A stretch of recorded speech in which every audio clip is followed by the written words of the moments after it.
ईदगाह पर नमाज के बाद मुस्लिम भाइयों पर फूल बरसाकर पवन गुर्जर ने दिया भाईचारे का पैगाम। बोले, नफरत नहीं मोहब्बत चाहिए भारत को। दरअसल आज पूरे देश में ईद उल अजहा यानी बकरा ईद का त्योहार पूरे जोश और खरोश के साथ मनाया जा रहा है। मेरठ जनपद में भी इस पर्व को लेकर जबरदस्त उत्साह देखने को मिल रहा है। सुबह से ही ईदगाहों और मस्जिदों की ओर मुस्लिम समुदाय के लोग पारंपरिक परिधानों में अपने परिवारों के साथ नमाज अदा करने पहुंचे। प्रशासन की सख्त निगरानी और व्यवस्थाओं के बीच शांति से त्योहार मनाया जा रहा है। इसी दौरान मेरठ के नूर नगर पुलिया स्थित ईदगाह पर एक बेहद भावुक और सौहार्दपूर्ण नजारा देखने को मिला। भारतीय किसान यूनियन संघर्ष के प्रदेश अध्यक्ष पवन गुर्जर ने ईदगाह पहुंचकर नमाज समाप्त होने के बाद नमाजियों पर बाहर निकलते ही फूल बरसाने शुरू कर दी। उन्होंने मुस्लिम भाइयों पर गुलाब के फूलों की वर्षा कर दी। उन्होंने ईद की मोहब्बत की मुबारकबाद दी। फूलों की वर्षा से भावुक हुआ माहौल। इस दृश्य को देखने वाले सभी लोगों की आंखें भर आई। हजारों की भीड़ में जब एक हिंदू नेता मुसलमानों पर फूल बरसा रहा था, तब वहां मौजूद हर व्यक्ति के दिल को वह छू गया। गंगा जमुनी तहजीब का यह नजारा सांप्रदायिक सद्भाव का सबसे सुंदर उदाहरण माना गया। पवन गुर्जर ने मीडिया से बातचीत करते हुए कहा, हम देश के नफरत भरे माहौल को खत्म करना चाहते हैं। यह देश हमारी माँ है और इसकी तरक्की आपसी भाईचारे और एकता से संभव है। हमारा मकसद है कि भारत में हर मजहब, हर जाति और हर समुदाय मिलजुल कर रहें। उन्होंने आगे कहा कि आज जब नफरत फैलाने वालों की ताकतें समाज को तोड़ने की कोशिश कर रही है, ऐसे समय में हमें मिलकर मोहब्बत की मिसाल जलानी होगी। सहयोग में शामिल रहे युवा चेहरे। इस कार्यक्रम में कई स्थानीय युवा और सामाजिक कार्यकर्ता भी पवन गुर्जर के साथ शामिल हुए, जिन्होंने इस भाईचारे की पहल में सक्रिय भूमिका निभाई। हर्ष प्रधान, हरेंद्र गुर्जर, नितिन सैनी, विपिन, अभिषेक, निशांत, फरदीन, शाहरुख, रेहान, अनस और जुनैद जैसे युवा साथियों ने मिलकर नवाजियों पर फूल बरसाए और उन्हें गले लगाकर ईद की मुबारकबाद दी। ईद को लेकर सुरक्षा के पुख्ता इंतजाम दिखाई दिए। ईद को लेकर पुलिस और प्रशासन पूरी तरह से सतर्क रहा है। मेरठ में सभी प्रमुख नमाज स्थलों पर पुलिस बल, महिला पुलिस, पीएसी और ड्रोन कैमरों की मदद से निगरानी की जा रही है। जगह जगह बैरिकेडिंग लगाई गई थी और सीसीटीवी कैमरे भी सक्रिय रहे। शासन प्रशासन की गाइडलाइन के अनुसार ये त्योहार शांतिपूर्ण ढंग से मनाया जा रहा है। एकता की मिसाल बनी ईद, जहां आज देश के कई हिस्सों में नफरत की राजनीति और सामाजिक ताना बाना खोने तोड़ने की बात दिखती है, वहीं मेरठ में निकली यह तस्वीर पूरे देश के लिए एक प्रेरणा बनकर उभर रही है। पवन गुर्जर की इस पहल की सराहना सिर्फ स्थानीय स्तर पर नहीं बल्कि सोशल मीडिया के जरिए देश भर में हो रही है। भारत को चाहिए मोहब्बत नहीं नफरत। पवन गुर्जर की सोच उस भारत की याद दिलाती है जहां मंदिर की घंटी और मस्जिद की आजान एक ही मोहल्ले में गूंजती है, जहां होली की मिठास और ईद की सेवइयां एक ही थाली में परोसी जाती है, जहां धर्म नहीं इंसानियत पहले है। उन्होंने स्पष्ट संदेश दिया कि यह देश हिंदू, मुस्लिम, सिख, ईसाई सभी का है और सभी को साथ लेकर चलना ही असली राष्ट्रभक्ति है। पहली बार देखा गया है लोगों पर नवाज नहीं हुई है, अच्छे सकुशल संपन्न तरीके से नवाज करी है। और इसके अलावा क्या इंतजाम किए गए हैं?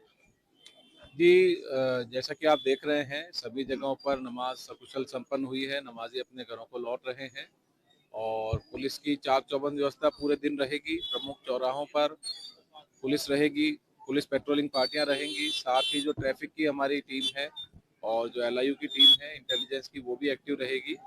दिन भर सोशल मीडिया पर भी नजर बनाए रखेंगे और अगर कहीं कोई गड़बड़ होती है तो उस पर तत्काल कार्रवाई हेतु एक एकीकृत कंट्रोल रूम पुलिस लाइंस में स्थापित किया गया है, जिसमें पुलिस के अलावा अन्य महत्वपूर्ण विभागों के अधिकारी भी मौजूद होंगे और वहां से तत्काल कार्रवाई इसमें की जाएगी। सर स्टंटबाजी और सड़क पर कुर्बानी को लेकर क्या कुछ दिशा ये सभी पक्षों से लगातार पीस कमेटी की मीटिंग्स की गई हैं। सभी को बताया गया है कि कहीं पर भी सार्वजनिक स्थानों पर कुर्बानी ना हो, प्रतिबंधित पशुओं की कुर्बानी ना हो, और अगर कोई सड़क पर भी स्टंटबाजी करता है तो उसके लिए हमने प्रमुख चौराहे चिन्हित करके पुलिस बल तैनात किया है। उसके अलावा पुलिस पेट्रोलिंग पार्टियां दिन भर गश्त पर रहेंगी और इस पर अगर कहीं कोई गड़बड़ होती है तो उसकी वीडियोग्राफी कर तत्काल मुकदमा दर्ज कर कार्रवाई की जाएगी। Prem hospital and modular test tube baby center पिछले 30 वर्षों से निरंतर आपकी सेवा करते हुए अब और भी बेहतर रूप में बिजली बम्बा बाईपास पे भी state of the art infrastructure, 24 घंटे इमरजेंसी एवं ICU, gynecology, obstetrics, laparoscopic surgery, laser surgery, cosmetic surgery, infertility, pediatrics, NICU, trauma आदि एडवांस्ड सुविधाओं के साथ कैशलेस सुविधा उपलब्ध है। Prem hospital, inspiring healing, empowering lives, near Shoprix mall, Bijli Bamba bypass, Meerut.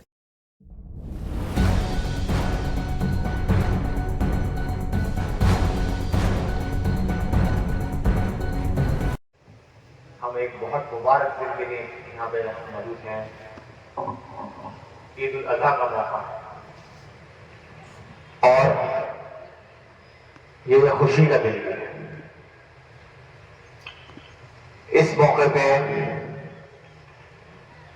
मैं चंद बातें कहना चाहूंगा बस,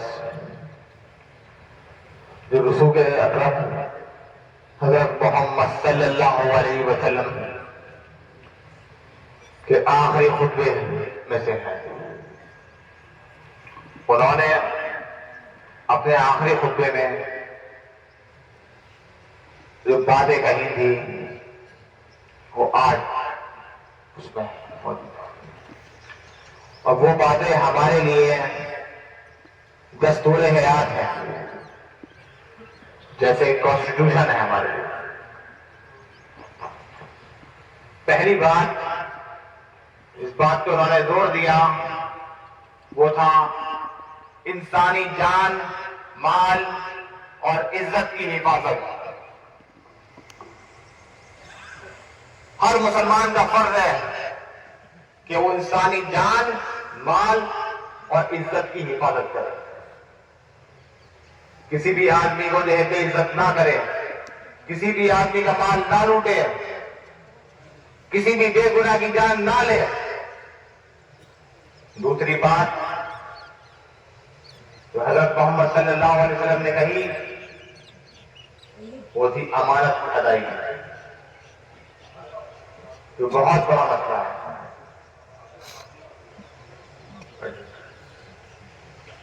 जब आप किसी की अमानत लें और उससे वादा करें तो उसे वक्त पे लौटाएं, यह आपका फर्ज। इसमें जो है कतई चूक नहीं होनी चाहिए। तीसरी बात, ब्याज का हराम होना। हज़रत मोहम्मद सल्लल्लाहु अलैहि वसल्लम ने ब्याज को सख्ती से मना किया है। लेना भी मना है, देना भी मना है, और यहां तक कि उसका लिखना भी मना है। आजकल हम अपनी छोटी छोटी ख्वाहिशात के लिए, एक मोबाइल फोन के लिए, एक छोटी शान के लिए, बड़ी गाड़ी लेने के लिए, एक मोटरसाइकिल लेने के लिए जो लोन ले लेते हैं और उसके ऊपर जो ब्याज देते हैं, उससे आपके ऊपर कितना गुनाह हो रहा है आपको उसका अंदाजा है। लिहाजा उससे बचने की कोशिश करें। चौथी बात उन्होंने कही, बेगुनाह का कत्ल हराम है। किसी भी तरह बेगुनाह का कत्ल हराम है। लिहाजा जो भी वाकयात पेश आए उसकी हम सख्त अल्फाजों में मजम्मत करते हैं। पांचवा, जहालियत की रस्मों को खत्म करना। जहालियत की रस्में ये अपने आप को एक दूसरे से ऊपर समझना, बड़ा समझना,